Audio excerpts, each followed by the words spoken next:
What if I told you that Apple's next flagship isn't just another incremental upgrade, but a total reset? Welcome to today's Explainer. We are diving headfirst into a device that is absolutely dominating the industry rumor mill right now, the iPhone 18 Pro Max. While the 17 series felt to a lot of us like a nice, safe refinement, the early leaks and supply chain reports for the 18 Pro Max are pointing toward a monumental leap in mobile tech. We are talking about the highly anticipated jump to 2nm chips, the wild potential of variable aperture cameras, and some really strategic design tweaks. But, as with any massive tech leap, we have got to separate the genuine innovation from the internet hype, and that is exactly what we're doing today. We're going to break down the data, the specs, and the actual market realities. Here is our roadmap for today. 1. The 2nm silicon revolution. 2. RAM and Apple intelligence. 3. The variable aperture camera. 4. Refined design and display. 5. Pricing and supply realities. And 6. The final verdict. All right, let's jump right into Section 1, the 2nm silicon revolution. Let's start with where the actual magic happens, right? The A20 Pro chip. The absolute most crucial detail here boils down to a single number, 2. That represents TSMC's brand new 2nm process. Now, to the average person, nanometers is just some abstract buzzword. But you guys know that a smaller nanometer process means transistors are packed much closer together. And this tiny, microscopic architecture, it's a massive deal. Early benchmark predictions are suggesting that this chip is going to deliver literal laptop-level power. We're talking about performance that is fully expected to outpace Apple's own M3 chip in single-core tasks. Just imagine having the raw processing power of a modern MacBook Pro sitting right there in your pocket.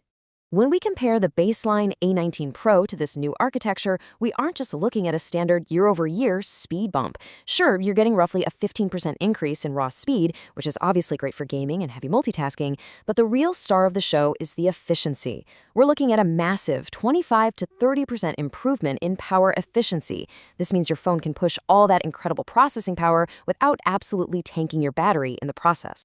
So, what does that actually mean for your everyday experience?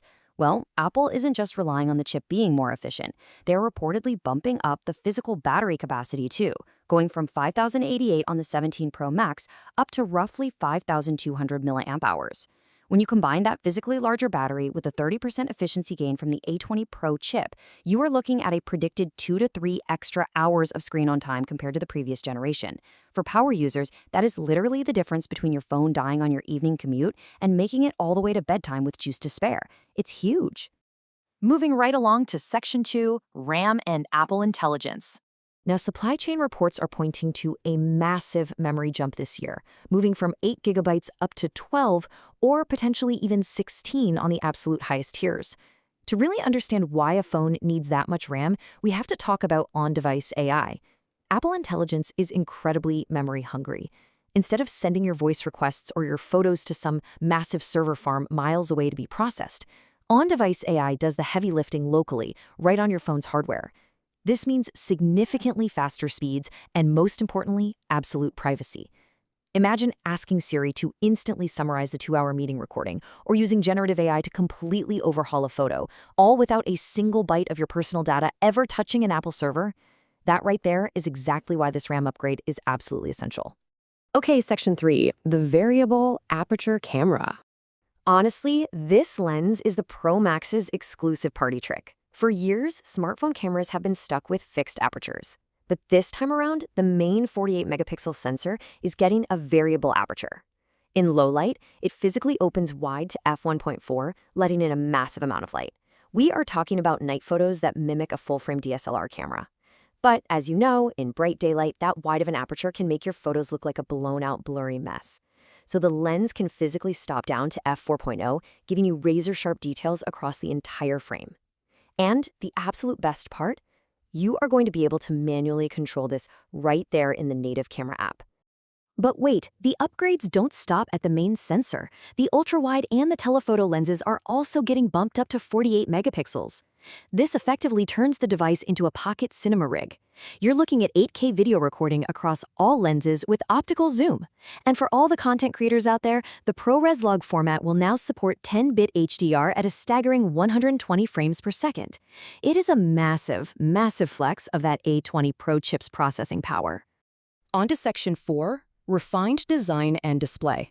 Apple's approach to the physical chassis this year is really about refining the existing 6.9-inch OLED design rather than completely reinventing the wheel. And the display tweaks are actually highly practical. First up, the dynamic island, that pill-shaped cutout at the top, is reportedly shrinking by about 30% because Apple has finally managed to make the Face ID sensors a bit more compact. So that yields slightly more usable screen real estate. Secondly, the display is getting a massive brightness boost, peaking at an eye-watering 2500 nits. If you've ever tried to read an email on your phone at the beach in direct sunlight, you immediately understand why this is such a big deal. Moving over to the build, the frame remains titanium, of course, but it introduces a new matte finish that should resist fingerprints way better than before. We've got the usual classic colors, but I am particularly excited about the rumored dark cherry. It's a stunning metallic burgundy that just sounds incredible. Now, you will note that thickness is slightly increasing to 9 millimeters. That tiny bit of extra bulk is the physical trade-off required to accommodate that larger 5,200 mAh battery and that advanced variable aperture camera module we just talked about. Section 5, Pricing and Supply Reality.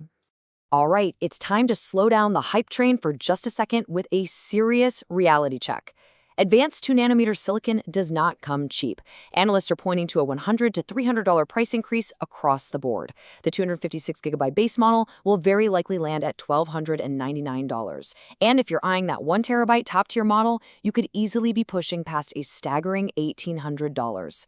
Time to start checking the couch cushions for spare change, guys, because Apple has to recoup the cost of those advanced TSMC chips somehow.